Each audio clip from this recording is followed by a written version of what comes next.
Hello, CYA directors. I'm going to take you through a quick tutorial on how to edit your page if you want to.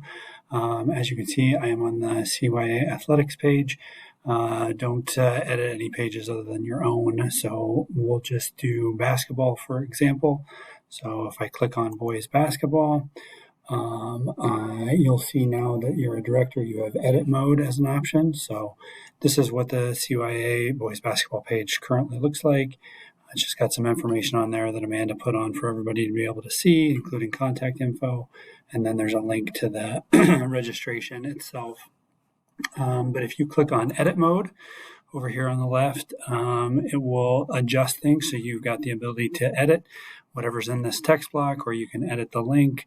So if you do want to edit something, just click on the little gear over here, click on edit. You can change the name of the text block. You can change any of the information that's in there. And then you just scroll down to the bottom and click Save Changes. Also, you could edit the link that's in there if you want to, or if you want, you can add other things to your page if you want to. You can add a single photo.